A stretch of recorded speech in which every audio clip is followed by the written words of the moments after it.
XVI al XVIII surgieron cambios y movimientos educativos de gran impacto en España y Nueva España, hoy conocida como Estados Unidos mexicanos. Durante este video buscaremos explicar de manera congruente los siglos que conforman el periodo de mayor auge del pensamiento pedagógico moderno, así como los representantes más destacados y eventos que permitieron generar cambios en pro de la mejora de la enseñanza y el aprendizaje.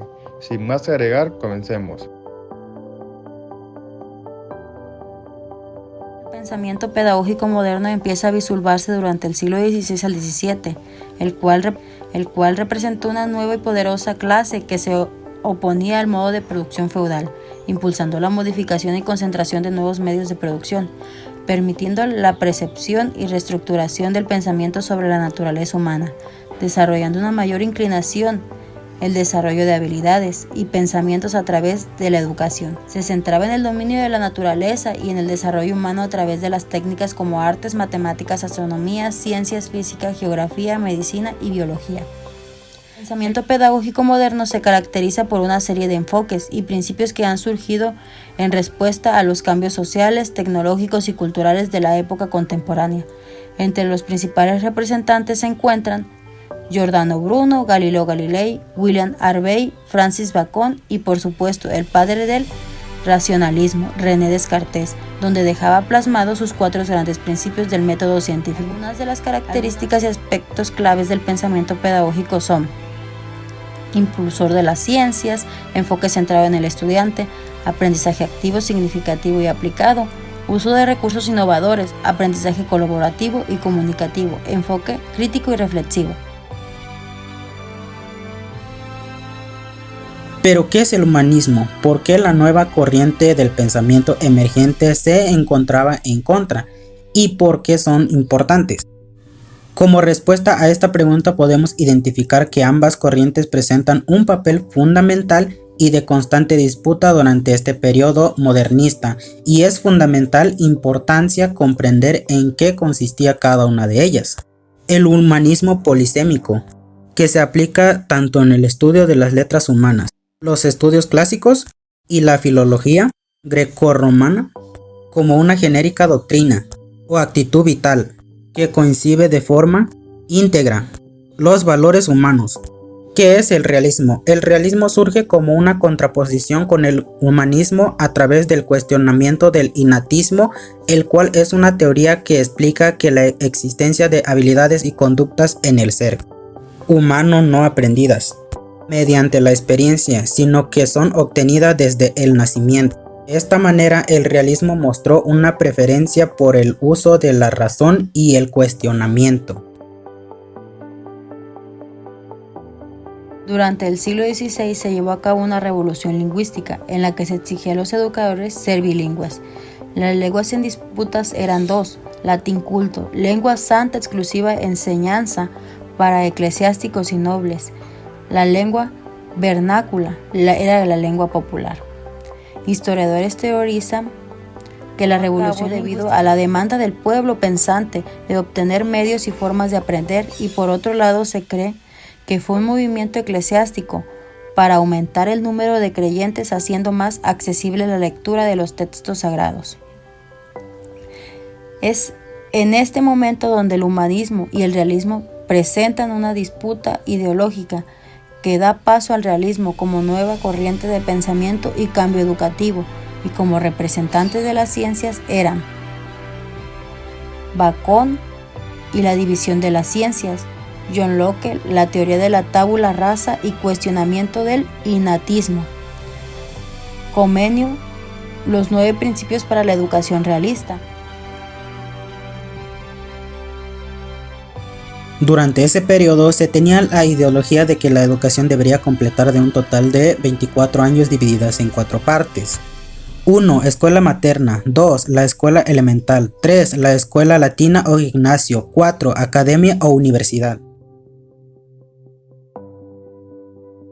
el siglo XVII las ideas humanistas perdieron un poco de su fuerza en comparación con el periodo posterior, mas sin embargo eso no evitaría el surgimiento de espacios de enseñanza-aprendizaje en las cuales se destacaría la presencia de escuelas del tipo religiosas, cuyas ideologías todavía tenían presentes las doctrinas y tenían un pensamiento y modelo de escuelas dominicales protestantes. Entre las universidades más destacadas se encontraba la de San Buenaventura, la Sociedad de los Hermanos, las Escuelas Cristeras y la Orden de Escuelas Pías, las cuales se caracterizaban por ser una escuela popular gratuita, abierta a todos, especialmente a los más pobres. También cabe destacar que durante este periodo las bibliotecas seculares tomaron principalmente un auge por parte de la representación de los jesuitas y los oratorianos. ¿Cómo era la educación en América? El interés principal de los españoles no era educar, sino evangelizar a los indios, la cual era una reeducación que consistió en la predicación y enseñanza de los mandamientos, o en otras palabras, convertir a los indígenas al catolicismo. Fue un proceso que asentó las bases de la exclusión, inferioridad y la pobreza en los indígenas, presentándose como un discurso clave para mantener el orden durante el virreinato.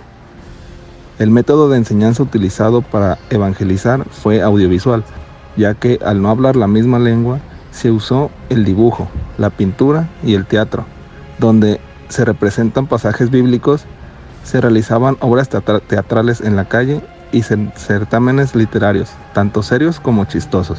Con la llegada de Jesús a la Nueva España en 1572, esto fue un acontecimiento trascendental para la vida religiosa, intelectual y social de Luis Reinato. Su adaptación a las tierras americanas produjo una rica síntesis de influencia mutua que se reflejó por una parte en el éxito de los colegios que se fundaron y por otra en la creación y consolidación de la cultura barroca. Como se mencionó anteriormente, durante el periodo de 1572 se destaca la creación de colegios, integración de la cultura barroca, así como la presencia de los jesuitas. Los jesuitas llegaron para complementar el trabajo que habían iniciado franciscanos, dominicos y agustinos. Abrieron colegios en las principales ciudades del virreinato, cuya misión era fomentar la educación moral, religiosa e intelectual de los jóvenes. Los jesuitas se caracterizan por no cobrar ni enseñar materias como la gramática y artes a través del catecismo. 1588, siglo XVI. En 1588 se fundó el Colegio de San y Defensor. Se establecieron enseñanza para los españoles y mestizos. En Puebla, en cátedras de presencia. Con el tiempo, se convertiría en una de las instituciones educativas más importantes de la Ciudad de México. Establecieron misiones en las regiones apartadas del noroeste para la conversión de las tribus. 101. El virrey don Gaspar de Zúñiga fue quien promulgó las primeras enseñanzas para el reglamento de la institución particular, la educación primaria y la capacitación de los maestros, creando así colegios y conventos en las ciudades de Puebla y Querétaro. Aplicaron métodos de primeras letras donde se enseñaba aritmética y la enseñanza del castellano. Estas escuelas eran de paga. De este periodo se empezó a integrar a las mujeres únicamente de linaje puro español en conventos y colegios, principalmente enseñanza impartida por las amigas, mujeres encargadas de brindar enseñanza para una vida cortesana. A comienzos del siglo XVIII se instauró una nueva dinastía en el trono español, los Borbones. El rey Carlos III fue el principal impulsor de las reformas en la Nueva España a partir de 1765. El 25 de junio de 1767, Carlos III ordenó la expulsión de los jesuitas, y en este cambio afectó notablemente los procesos educativos de la Nueva España. Finalmente, en este periodo, llegan los clérigos secuenciales para tomar el lugar de los jesuitas como impartidores de educación y fe. Además de que en este periodo surge la ilustración existencialista del hombre a través de la razón, llegando a América las diferentes teorías del racionalismo representadas por John Locke. Durante este siglo se impulsó mucho la educación con la llegada de nuevos maestros traídos de España y la creación de universidades como la Real Escuela de Cirugía, Seminario de Minería, Jardín Botánico Virreinal y la Real Academia de San Carlos. Al final de este periodo, tanto la Nueva España como España competían en la calidad de sus investigadores y estudiantes, en el que la Nueva España presentó a José Antonio Alzate como uno de sus mejores investigadores del siglo.